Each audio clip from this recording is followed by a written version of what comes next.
Well, hello all. Unfortunately, this is the weekend, so it's going to be difficult to do a video today probably, but we will give it a try. There's been huge kind of explosions up by the skyscrapers. I'm sort of in the city, even though it doesn't look like it. We have green belts all the way through the city, and you can go just about anywhere and hit a green belt and do a video. That's why I like San Francisco so much. Not only is it somewhat left, much left, more left than the rest of the country, it thinks some intelligence here, still left here, and that's why I'm here. But am I here to talk about intelligence? Maybe.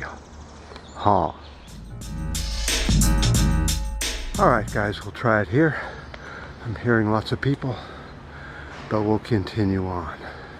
So, the Orange administration labor secretary is rolling back unemployment and paid leave in the stimulus. Now, that's bad enough as it is, but who is this labor secretary? Scalia's son? The Supreme Court's Anthony Scalia's son?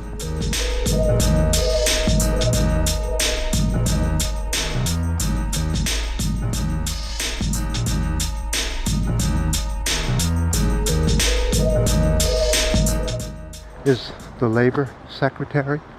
So now you basically have the Supreme Court, or people very connected to the Supreme Court, starting to grab the money as fast as they can. All the wealthy people want a part of it, and they're not going to go very far without getting it. The buildings are going up into the fog. Looks kind of neat, and they disappear.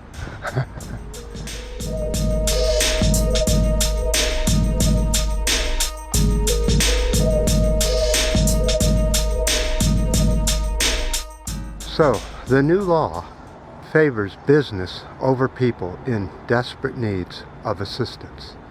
Really? You don't say. So, Scalia is going to limit who qualifies for jobless assistance. In other words, they wanted to put $600 more into the fund for unemployment per person. That's an extra 4 months at the low end, I guess. And Scalia to limit who qualifies for jobless assistance. Unemployment in the U.S. is 6.6 million and climbing per day. Now, I'm not a conspiracy person, although I definitely believe that 9/11 was carried out by the Bush and Cheney administration. Now, enough of that. But if you were into conspiracies, this is surely looking like the wealthy are trying to kill off anybody that isn't a millionaire or a billionaire, honestly. And this is why I say that. More bad news on the horizon here. And this is where we come in. We don't let this shit happen.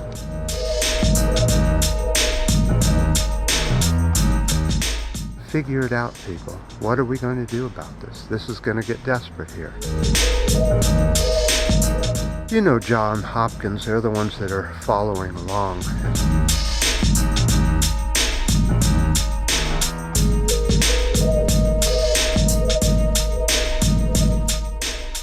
They're giving out a warning that food companies say that number of people hungry will double in the coming months. So if you're already starting to get hungry, it's going to double in the next month or two. Now this is getting serious because our food system is now starting to collapse. The orange idiot in the White House here in the U.S. held back labor to get in to pick the fields. The white man isn't going to pick the fields and hasn't yet, so food isn't coming in. We're seeing a lot of food being thrown away because nobody is there to bring it to market. My God, is this for real? How can we be for this orange idiot when he is going to starve us to death? Here in San Francisco, I went and got fruits and vegetables yesterday. Had to wait in line for about 10 minutes. Plentiful fruits and vegetables, everything you needed pretty much. There were some things that were in short supply, toilet paper and garlic. Can't find any new garlic. But there's plenty of food here. Oh, and beans. Beans are a rarity. We'll probably be out in about 2 weeks. So I'm going to have to go start looking for some beans somewhere to plenish the supply. As I was saying, if you're into conspiracies, this is certainly looking awfully bad for the low and middle class of the US and the world. I mean, obviously we're overpopulated.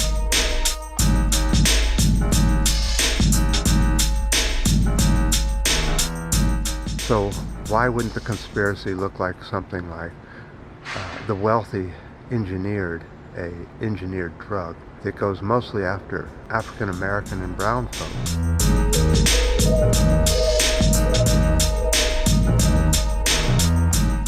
And the lower class of the white folk. How is that possible? And seems to be sparing the wealthy by quite a bit, by a huge number. That's very interesting if you're into conspiracy.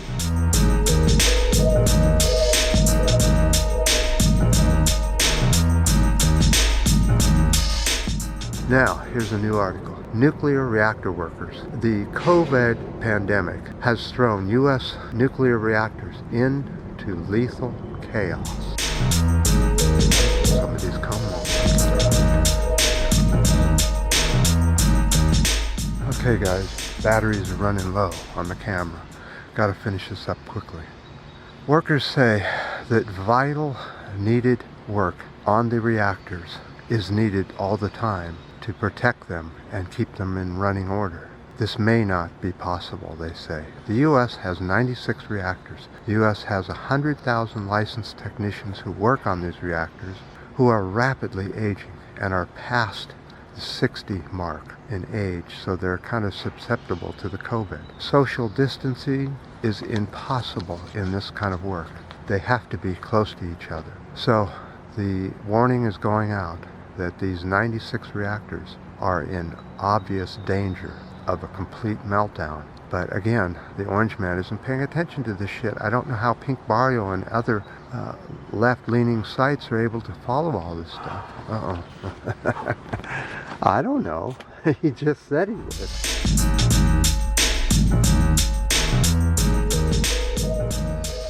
All right, guys. Well, that's about it. We have a nuclear reactor meltdown going on soon here in the U.S. because there won't be enough workers put in the positions that are needed, because there are no new nuclear reactor technicians coming on board, because it's a dead industry. It's stupid to have nuclear reactors being built, though there are 2 of them being built at this very moment here in the U.S. Building dead horses. I just don't understand it. Another thing that this conservative, crazy administration is doing. Makes no sense at all. Why wouldn't you start putting all that money into renewables of some sort? There's so many out there that can be used, mostly having to do with water power, the gravity of water to make electricity. Wow, what a concept, huh? I definitely do appreciate all the ups and downs and the new subscribers. And by the way, the COVID-19 stays in the air alive in water particles of mucus in the air for 3 hours. So if anybody clears their throat or anything like that, those little particles stay in the air for 3 hours. That might be one of the problems of why people are still coming down with this. Oh, it used to be so easy to climb over objects. Not anymore. I hate aging. Did I tell you I do not like aging? It's so cruel. I appreciate all the ups and downs, and definitely all the comments have been really good. Don't be afraid to put a long comment on and add to the discussion. And until next time.